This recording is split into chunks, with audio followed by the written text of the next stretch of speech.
Dr. Carrier, I'm trying to get on the show again, man. He's hard, dude. He's hard to get a hold of for me to be able to do. I can write him anytime, but to get him to come on the show would be cool. If I had you and him come join and we have a hangout and talk about some stuff, I think it would be great because he goes into the angel stuff. How convinced are you that this is an angel? The same manner that like Dr. Carrier, are you pretty convinced of his argumentation? Yeah, I mean, I'm very convinced of Carrier's position.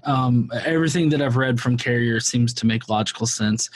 So the angel thing is that Paul never considered Jesus to actually be a person on earth, that he was always an angel, even if he took on a body of flesh, he still did it as an angel.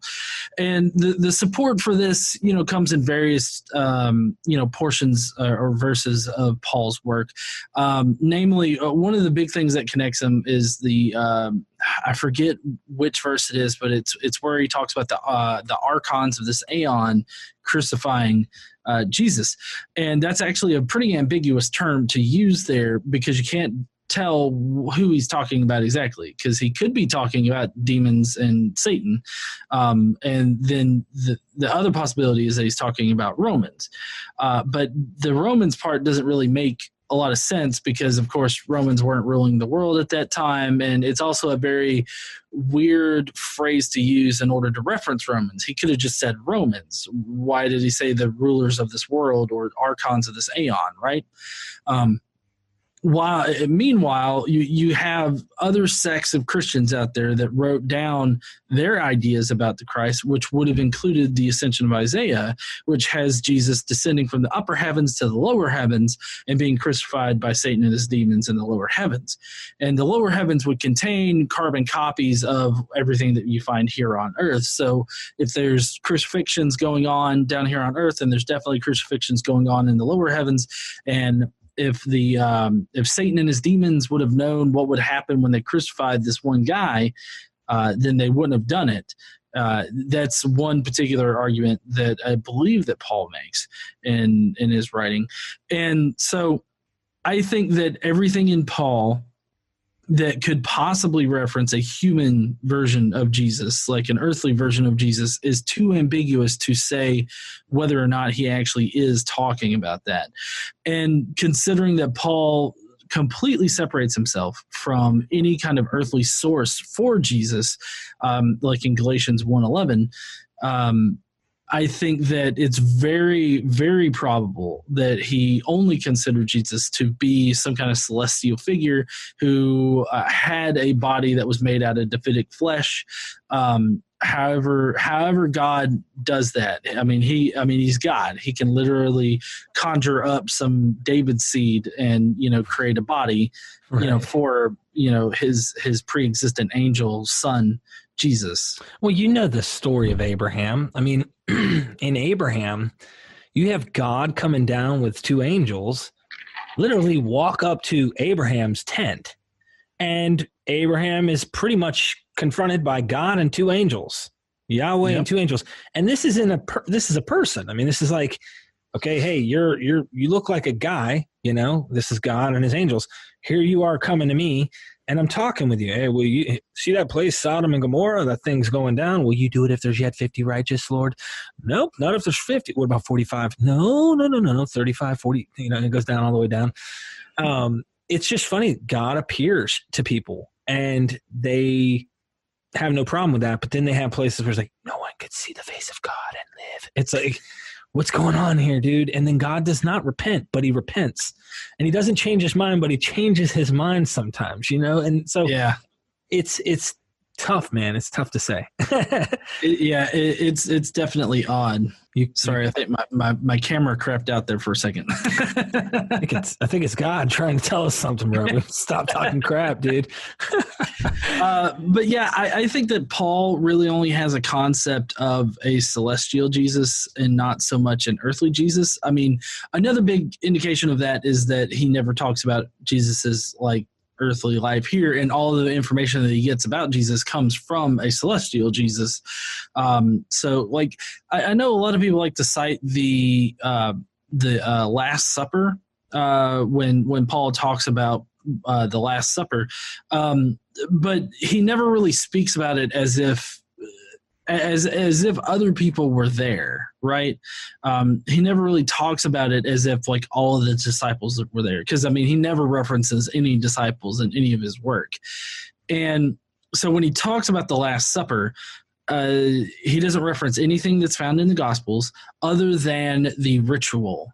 So the Last Supper is really just about the ritual that they're supposed to be doing now instead of the previous Yom Kippur ritual. And so that's the purpose of the Last Supper in Paul's writings, is to replace Yom Kippur and all these animal sacrifices.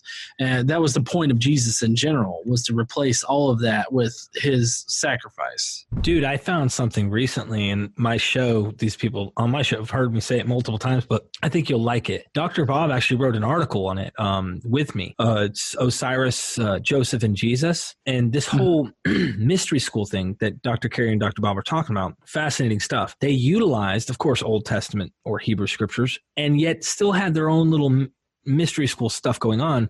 So what we see in like the story of Joseph, this goes right into like the Gospels, or even works with Paul here for the Last Supper possibly. What we have is Joseph's being sold by Judah, the brother Judah. At the time, it wasn't considered the nation yet. I mean, according to the narrative, it's just one guy so far. But he sells off Joseph, coat of many colors, gets taken, I think it's Amalekites, I don't know, some other Ammonites, They take him down to Egypt in Potiphar's house. Potiphar and his wife like wants to sleep with him, and he's like, look, you're busted, bitch, I'm not doing this. And then, no, I'm just kidding. He starts to run out. She grabs his towel, and it looks like he raped her. So now they throw him in the dungeon. He's in charge of this dungeon. Two guys have dreams. The guy's all a wine bearer, and then there's a baker. Both of them have dreams, and he tells them, let me tell you your dreams. God has given me the gift. Sure enough, the baker gets decapitated by the third day, and his head's resting on a pole, and the fowls of the air have to come eat his flesh. The wine bearer, he gets reinstated to the right hand of Pharaoh, or not the right hand, but like working for Pharaoh again. And when the wine bearer goes to leave the dungeon, he tells him, dude, don't forget about me. Don't forget about me. Now, listen to this correlation. Baker, bread, wine bearer, wine. There's the body and the blood. And he tells the wine bearer, don't forget about me. Do this in remembrance of me, Jesus said. And so it's clearly like this strange connection to Joseph's story and the dungeon and resurrecting, because Joseph goes through the dungeon, hell or death or Hades, whatever you want to call it, and comes back. And he's seated at the right hand of Pharaoh, whereas Jesus is claimed to be seated at the right hand of God. If Paul's quoting anything, he could be finding this Jesus right here with Joseph. He could literally be finding the whole story from the Old Testament, and it didn't have to be a guy on earth. So in 1 Corinthians 15:3-8, Paul says that according to the scriptures, these things happened, right? I think, I'm fairly certain that he would have gotten his information like about Jesus and the theology surrounding Jesus from the Old Testament and these visions that he was having. Regardless of whether or not those visions actually happened, or if he was actually having hallucinations where I guess Jesus was talking to him, his version of Jesus was talking to him. Regardless of whether or not those actually happened, I definitely think that he pulled a lot of his information from the Old Testament. But I can't really say where in the Old Testament he got his information. He could have gotten it outside of the traditionally like messianic texts, like Daniel and Isaiah and Zechariah.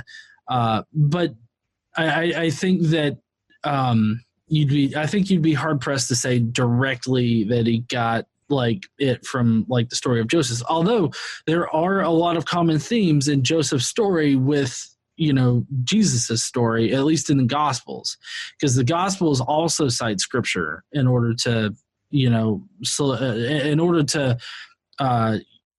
ground their particular version of all these things in what was already known to the Jews at the time, which would be the scriptures.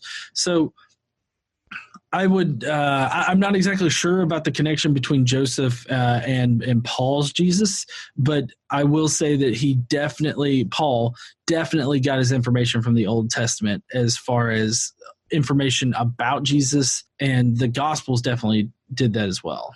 Jumping over to another spot, what do you do with the Talmud? People always go, well, come on, the Talmud's obvious reference to Jesus. What do you do with that? So the Talmud is interesting because I'm genuine. Every time I hear the Talmud being brought up, I'm genuinely surprised people even bring it up.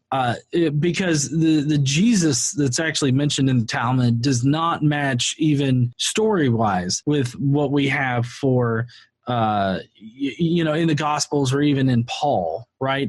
But another thing is that there's a lot of scholarship done on this particular Jesus that's in the Talmud, and it's been shown that this Jesus actually existed under what was it, like King Janaeus? I don't know if he was a king, but he was a ruler, Janaeus, and under that particular ruler, he would have lived back in what was it, like 70 BCE or something like that? Like it's well over 100 years before Jesus supposedly lived, according to Paul in the Gospel. So I really don't understand why people use the Talmud in order to prove, in order to use it as a reference to a historical Jesus. I mean, sure, other Jesuses existed. Other Jesuses probably pissed off, people, and they were killed. The one in the Talmud did piss off people. He did have people that were following him, and the problem was, though, is that they immediately killed off all of his followers right after they killed him. So none of it makes sense in the context of the Christian Jesus.